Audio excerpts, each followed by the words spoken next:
Awesome. Good afternoon. Welcome to the afternoon session. I am Hope Morgan. I'm your moderator today.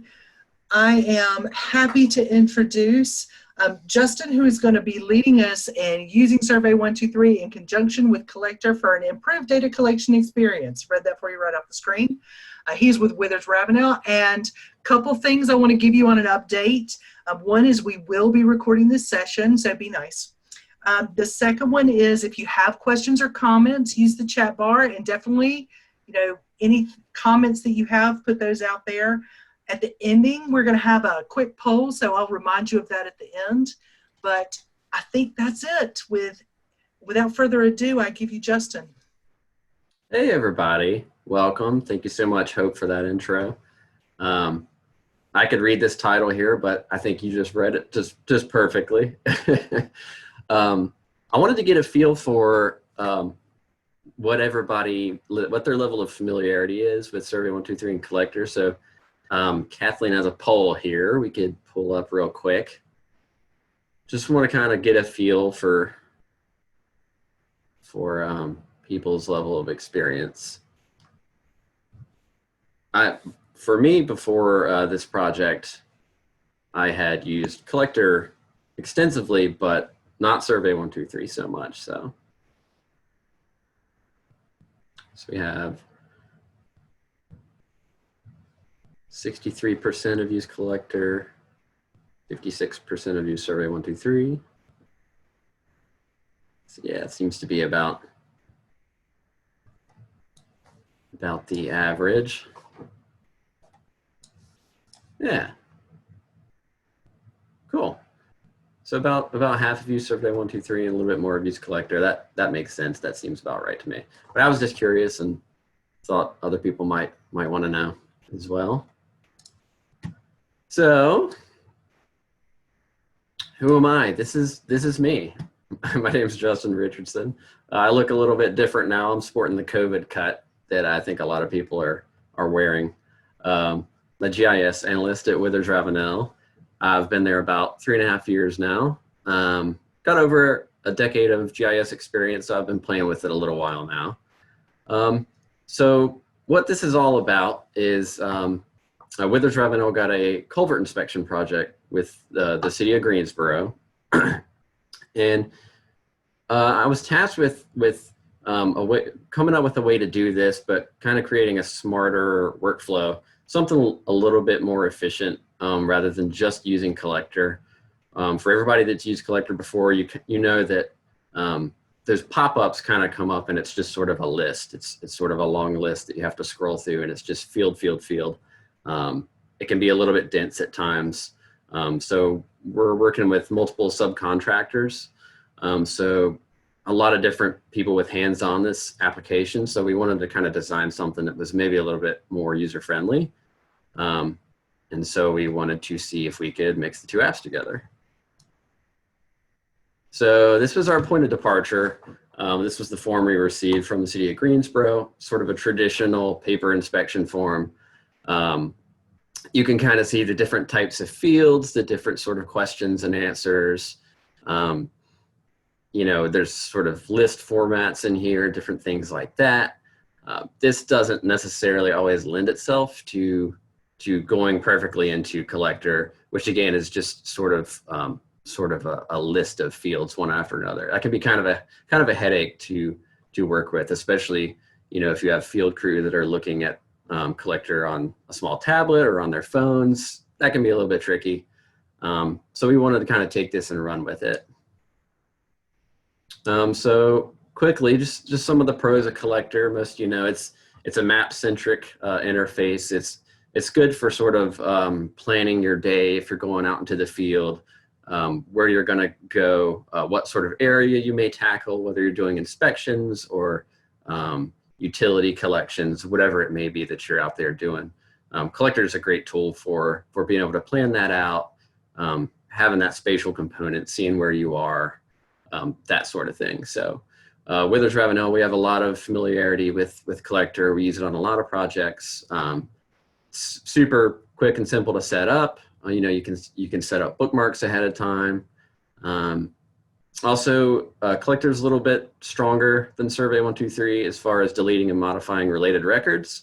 Anybody who's used Survey123, you know you can do that through the inbox, but it can be a little bit cumbersome. So Collector's a little bit, I prefer Collector for doing that. And of course, custom symbology. And then we come to Survey123, which is, of course, a form-centric interface. A little bit more flexible for being able to customize questions, to sort of lay out different questions on the page. A little bit more dynamic as well. So you have question grouping where you can nest, different questions and different data into different categories. It's just a way to sort of minimize seeing so much on the screen at one time, organize things in a better way. It goes along with that is the conditional logic, so you can hide fields that you don't want to be seen using the relevant field in Survey123 Connect. I'll show you an example of that in a little bit, but just another way that you can sort of hide fields if you don't need to see them. And then there's other smart features, which I didn't use so much for this project, but it was kind of nice to know that you can. You can embed pictures in the survey forms. You can include signatures, different question types. You can even have calculations like dynamically happening. So a lot of advantages to that as well. So our use case, we had 1,072 culverts that needed to be inspected. We needed to have these inspections be related records that were tied to the parent feature. We needed the ability to take and attach large volumes of photos up to, possibly 40 pictures per inspection. They're out there taking photos of these culverts. There can be a lot of issues with them. So that was important for us. Also the ability to produce feature reports, which can be done through the Survey123 web portal. So our setup, we're running GIS Enterprise. Believe you can do all of the same functionality with an AGOL organizational account, but we have an enterprise geodatabase that we created for this based off that form. Just going through and creating all the relevant fields we were looking for, all the domains, setting that all up ahead of time. Then at that point, you have to make sure that the data is set up correctly to be ingested by Survey123. It can be kind of particular about things. Making sure archiving is enabled so that the feature reports work, making sure that sync is enabled, just making sure you have everything set up correctly from the get-go. So then, of course, you have to publish your feature class and your related table. And then you want to install Survey123 Connect. It has a little bit more functionality than the web interface. And so that's what I use for this project. And essentially you want to plug in your feature service, create a new survey based off of that. So it's going to populate everything you need in there. And then you're going to make additional edits based on that and move forward with that form. So at that point, you just need to make a web map and or a dashboard, which we did for this project as well, which I'll demo. Over here on the right, it's just a quick picture of what the grouping that we used for this survey form. So again, it's just easier to organize things in Survey123, so we wanted to do that. So how do you actually do it? What is actually connecting the two apps? It's this thing called a submission URL. It's a setting in Survey123 that when you create your survey from an existing feature, it will populate that submission URL field with, essentially it's like an item ID that is pointing to your feature service. And that's the linkage that's telling the form what to use there. So that submission URL is really what's linking it.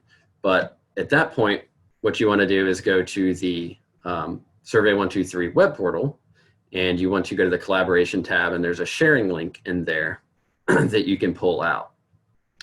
Now you can see down here that if you're just going to be using the field app for the surveys, that sharing link looks a little bit different. This is your item ID in this section right here. And this is that same sharing link if you're opening your form through the web. So it looks a little bit different there, but essentially it's doing the same thing. This gets a little bit into the minutia of it, but this is also what got me hung up on this project for a little while. So I wanted to make it clear to everybody that this is the parameter here that needs to be tacked on to the end that's going to communicate that the object that you're clicking on in collector is the object that's getting passed to Survey123. So essentially it's the and field, and then this is your field in your related table equals curly bracket, your field in the parent table. This little bit right here is the bit that I kept finding conflicting information on and took me forever to get correct. So basically that's you want to make sure that that's what you're doing. So if your global ID field, your GUID in your related table is just called GUID, and then your parent feature is called global ID, this is how you pass that. That's the key right there. So once you get that, basically you just go to your parent feature in your web map, add a hyperlink, drop that URL in there, and that's going to take you to the web form when you click on it. I ended up using the field app for our purposes. I actually ran into a duplication bug with the web form where everything was basically set up the same and worked fine, but it was creating inspections on culverts that it was just creating with null geometry. So I don't know if that's a logged bug or not. Maybe I should go back and let Esri know about that, but I couldn't figure out why that was happening. So the field app worked just fine for us. And so this is our point of arrival. This is the linkage of collector and Survey123. It's really pretty simple to see it in practice. Well, let's see, always throws me off there. Dynamic zoom. So yeah, let's go to this one here. So you can see all the existing culvert information that may or may not be there, but this is the hyperlink that we've added in. So when I click on that, it's going to pull up the Survey123 field app. And I'm going to get an error because I'm on a laptop and it's looking for GPS information. So that's okay. That's normal. So essentially this is that screenshot you saw before. This is how we have data grouped. So I have existing information being pulled in from that parent feature. You can do that by adding additional parameters on the end of that URL. So you can pre-populate fields in your related table. So that's what I've done here. So you can see the different types of questions. You have some binary yes, no's. We have some strings that you can just type into, domains, all the different sort of question types, and as well as some conditional logic here. So this is for taking photos. I have all these things grouped here together. So basically if it's set to no or if it's null, it's not going to bring anything up. But if you say, yes, let's take a picture, it gives you the option to take it or to attach the picture there. And then it has a prompt that says another photo, and you can say yes, and it'll do the same. If you say no, it will not. So just another way to hide data. Instead of having, 40 of these icons in a row, you're able to sort of couch those behind each other, which is kind of nice.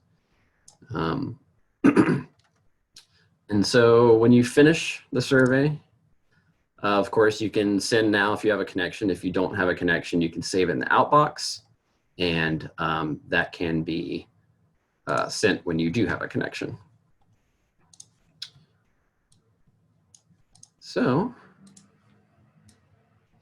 So now that, yep, that's about it for that. So now that's synced up and pushed to the web map. And it's just as simple as that. So this is the dashboard I mentioned earlier that we threw together. So we're still very early in the project, so there's not much has happened yet, mostly testing, but you can see the green culverts are the ones that have been completed so far. It's a little bit daunting of a number, but it'll get there. It'll be fine. So culverts inspected, culverts remaining. And then over on the left, we just added basically a list of the inspections that have been put in there.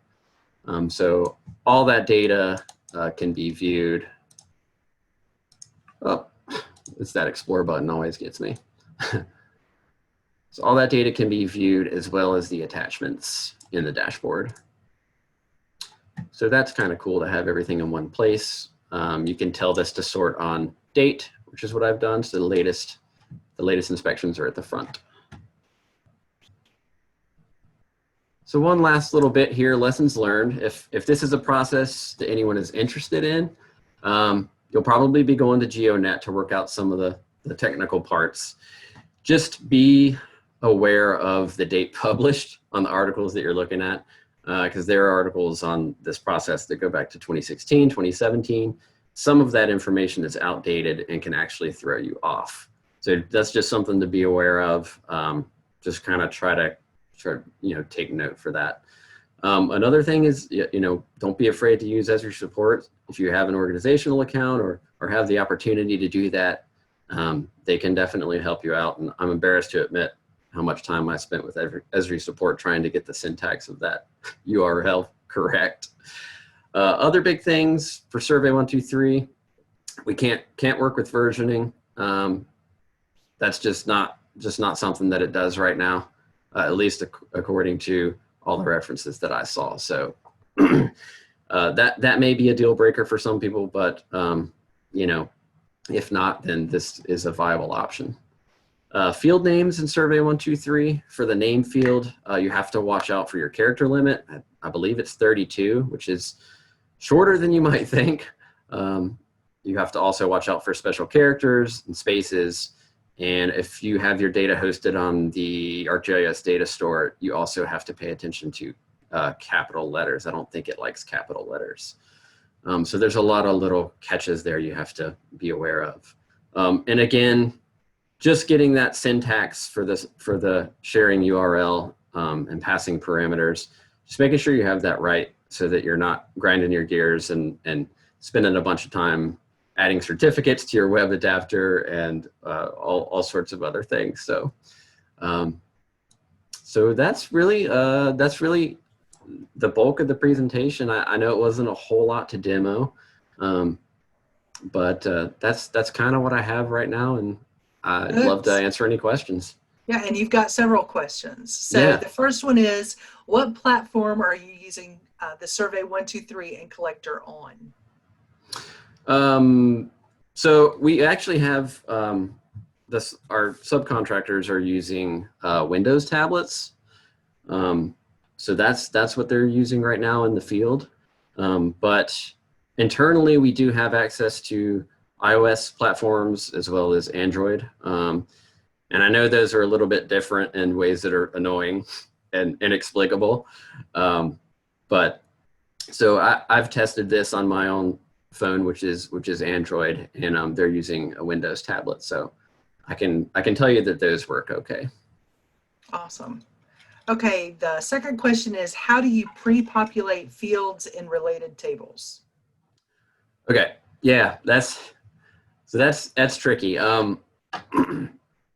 So basically, it's using that sharing link and adding. Let me scroll back up.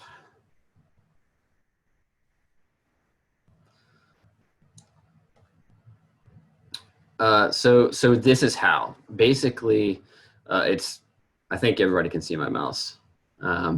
It's adding and field, and then your related table field equals your parent feature field. So basically, you're pulling that data from the parent feature, and you would be putting it into the related table. As long as you have that syntax like that, it will do that automatically.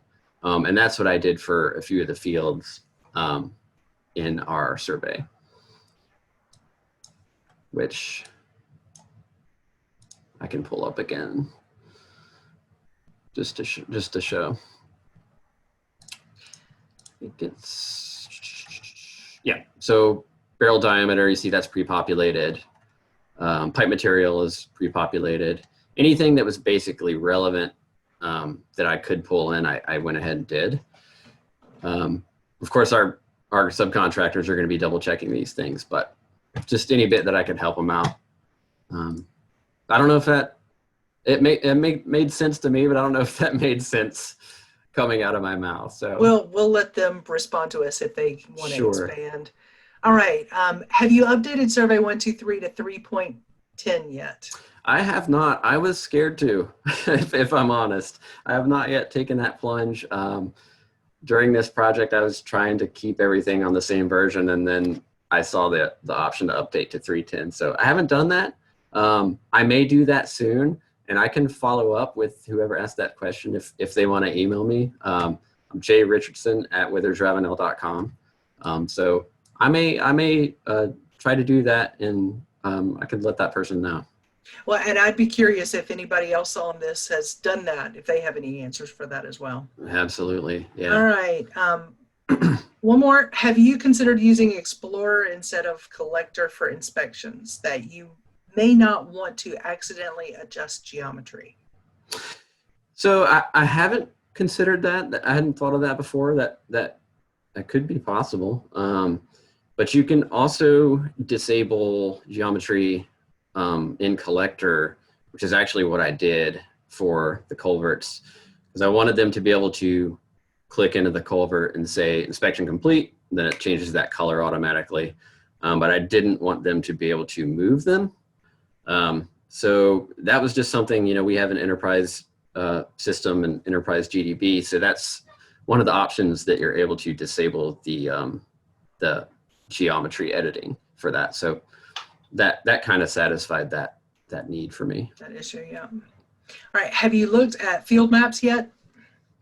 I saw the demo that Jay did, and it's definitely super impressive. I actually meant to mention that in my my presentation because it seems like a super obvious white elephant in the room. Yeah, I mean, I think, from what I can tell, field maps is going to be doing most of this, or if not all of it. But it's still in beta and we're still waiting on that. So this solution works for us right now, and it might work for other people too. I don't know exactly how long it's going to be before field maps is in full release, but I'm definitely excited about it and interested in it, and I think it would satisfy a lot of the same things here. So yeah, great question. Thank you for reminding me. Awesome. So you mentioned that you had offline capabilities. Have you run into any issues with offline capabilities? So no, we were going to set it up that way originally, and we ended up just doing it online. I believe they have hotspots out in the field, so they're doing everything live right now. So I haven't really tested that using the inbox to upload like a bunch of surveys at once, all at one time, once you do have access to a connection. Haven't tried that. In theory, it should work, but I can't actually speak to that experience. So, okay. Yeah. So, sorry, go ahead. No, I was going to ask another question as I finish up. I was just going to say, we have used some offline editing for collector projects before. Mm-hmm. And, when syncing back, once you do have a connection again, we've actually lost some data doing that before. So that may be why I sort of steered away from doing that. I mean, it's a different application. That may not be an issue at all, but, something like that happens once and you kind of get burned. Yep. So I wanted to do it all live if it was possible. So that's kind of the way that we went. And have you done any comparisons with other Esri tools? So different order of Survey123 to collector, using different options? I don't totally understand the question. Sorry, can you repeat it? Well, I mean, so Survey123 is one way to use collections, but you Right. can actually use collector tool with lots of other. Oh, sure. Yeah, right. No, I haven't actually used a collector with other apps. I know you can tie it together with the workforce and other things like that. I think probably quick capture, but I know you can also stream your data collection for polylines in collector now. So I don't know that quick capture would make sense necessarily, but maybe it would. But I'm just kind of floundering because no, I haven't really used it much outside of just collector and Survey123. So, and that's fair. No worries. yeah. All right. So that is all the questions. Oh, wait. Oh, yes. That is all the questions that we have. We want to make sure that we say thank you to Justin. That was really good. Good Thanks. information. You've gotten a lot of plugs. Oh, wait, we have one more question. Sure. Can you use the global ID to mark a culvert as inspected after it's completed on the map? I knew that question was going to come. You could have answered it already. I was not able to. I worked with Esri support for a while, trying to get that to happen so that once you went in and completed the inspection, it would automatically change that field in the parent data and then thusly change your symbology in the web map. I could not get that to work. That's not to say that you couldn't, but I just kept running into issues with it. So that would definitely be something to explore, but I think my boss was telling me that I had spent more than enough time on It's like you're out of budget, you're out of time, just make it happen. Yes. So I'm sure it's possible. I just wasn't able to get it to work. Gotcha. So we have a question that I think is very viable in this time, and it says, are you planning to continue to rock the pandemic due when you go back to work?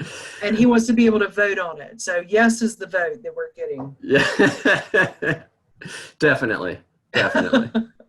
And you're getting lots of kudos on your presentation. You did a great job. Oh, thank you so much. Make sure everybody knows that when we close out here, there will be a poll. So make sure you get the poll, and we will talk to you soon. Thanks so much, everybody. Thank you. Really appreciate the opportunity. You also got a glad you can grow a goatee now. Who's that from? Who's that? That's probably from, is that from Allison Williamson? Yeah. Oh my gosh, I knew it. I called it. Called it. We'll leave it live for just a little bit as the rest are polling here. That's great. You have a lot of friends. All right. Thanks so much, everybody. Take care. Thanks a lot. Bye.